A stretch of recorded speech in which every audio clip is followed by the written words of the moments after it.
The Sioux Indian. The Sioux were and still are among the most colorful and interesting of all American Indians. The Sioux lived upon the treeless plains. Their villages extended from western Minnesota through all of South Dakota into the eastern edge of Wyoming. In this grassy country lived great herds of bison or buffalo. The Sioux hunted the buffalo for food, shelter, and clothing. Since herds of buffalo roamed across the plains, the Indians were forced to follow. The Sioux carried their possessions on a device called a travois. The travois was nothing but two poles, one dragging on either side of the horse with luggage lashed to the poles. The Indians did not have horses before the white man came to America. Horses were first brought to America by the Spaniards, who used them to ride northward as they explored the country. Some of the horses escaped. Gradually they multiplied and spread out over the plains. The Sioux learned to capture and tame these wild horses, though often they preferred to steal horses from other Indian tribes. Before the Indian had the horse, he used the dog, which pulled a smaller travois. The Sioux lived in a home called a teepee, which means skin tent in their language. It was never called a wigwam. It was the duty of the women to put up the teepee. First, 3 main poles were set up, and then other poles were laid against them. Finally, a cover made of buffalo hide was spread over the poles to make a snug tent which kept out the cold winds of the winter plains. The cover was laced tight and flaps adjusted so that air would circulate through the teepee. Since it could quickly be taken down and put up again, the teepee made an excellent home for the wandering Sioux. Before a buffalo skin could be used for a tent cover or for clothing, it was carefully cleaned of flesh and pegged hair side down upon the ground. This loosened the hair. After several weeks, the skin was turned over and hair scraped off with a crude tool made of wood and stone. The skin was pounded vigorously with a stone to soften it and pulled back and forth over rawhide to make it pliable. From the tendon of a buffalo muscle, the Indian woman pulled a tough fiber called a sinew. The woman softened the sinew in her mouth and rolled it on her thigh to twist it into a thread. The thread was used to sew skin clothing. This clothing was often embroidered with bead designs. A sharp bone awl pierced the skin, and the sinew thread was drawn through to pull the glass beads into place. The design took shape to make a picture of mounted Indians on a jacket. Glass beads were first introduced to the Indian by the white man, who used them in the fur trade.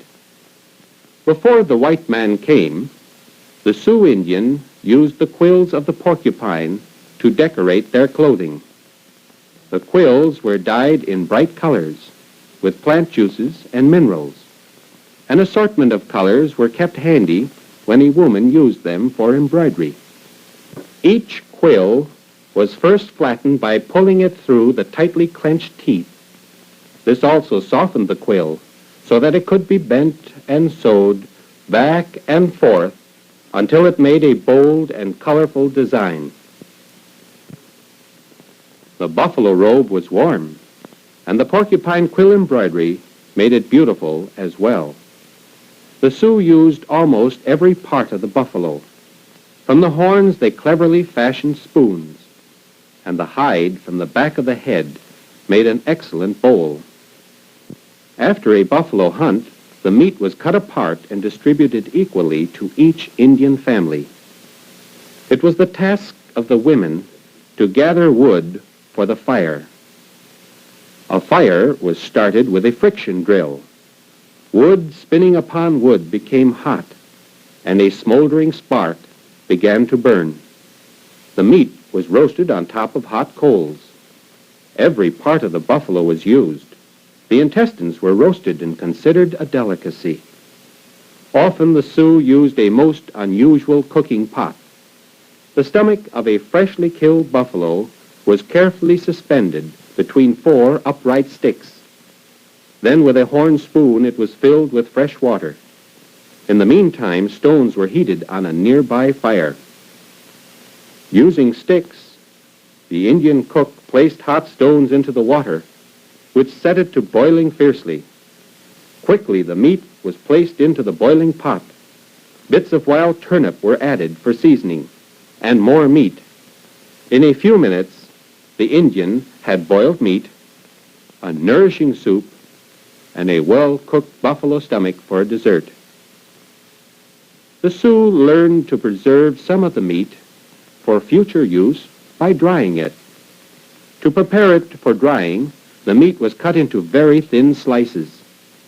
The muscle structure was followed with the skill of a surgeon, so that wide, thin sheets of meat were cut away. This method is called jerking and required the skill and patience of the older women to do it well. The thin slices of jerked meat were hung up on pole racks to dry in the sun. Slender sticks were poked through the slices to hold them out flat so they would dry evenly. After the meat had dried thoroughly to a golden brown, it was often used to make pemmican, which the Sioux call wasna. To make pemmican, the jerked meat was pounded between 2 stones. It was pounded almost to a powder. Pemmican is one of the most nourishing foods in the world, and it is light and easy to carry.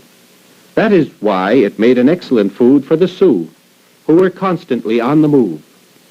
Dried cherries have been added and pounded into the mixture.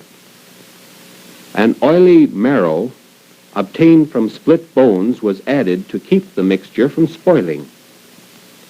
The pemmican was formed into small meatballs and packed away. The Sioux depended upon plants as well as meat for food. Buffalo berry bushes were beaten, and the bright red berries fell upon a skin spread out on the ground. Leaves and twigs were picked out.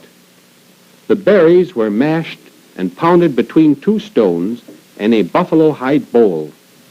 Despite the fact that these berries were tart and sour, no sweetening was added, even though they would be used as dessert after a winter meal of pemmican. Flour was worked into the crushed berries to soak up the juice. The mixture was shaped into patties and thoroughly dried and stored away. The Sioux used many kinds of wild plants for food. It was the task of the women to dig wild turnips. This spicy vegetable was used in soup or with cooked meat. The turnip was peeled soon after digging, for the skin would get tough upon drying. Always the Sioux thought of the long winter ahead, and a large part of the harvest was braided into long strings and packed away in leather bags. Sometimes the Sioux remained in one place long enough to raise a crop of corn and pumpkins. After harvesting the corn, the Sioux boiled the ears and hung them up to dry. During the following winter, the corn could be placed in boiling water and restored to its former freshness. Indian corn often had many colors. Red and black were as common as yellow. Fresh corn was roasted over a fire and eaten. Pumpkins as well as corn were harvested from the fields. To dry pumpkins for winter use, the Sioux first cut the pumpkin in half and scooped out the seeds. The half shell was peeled and cut into long spiral ribbons. Round and round went the knife, cutting the pumpkin into strips that would dry quickly. The long ribbons of pumpkins had to be handled carefully to keep them from breaking as they were hung upon poles to dry. Now you have met the Sioux Indian. You have learned that he followed the herds of buffalo, using the travois to carry his possessions. You learned that he prepared the buffalo skin for clothing and lived in a skin tent called a teepee, that he learned to dry meat and to dry plant foods to provide for the long winter. Now that you have met the Sioux Indian, see how much more you can learn about his way of life.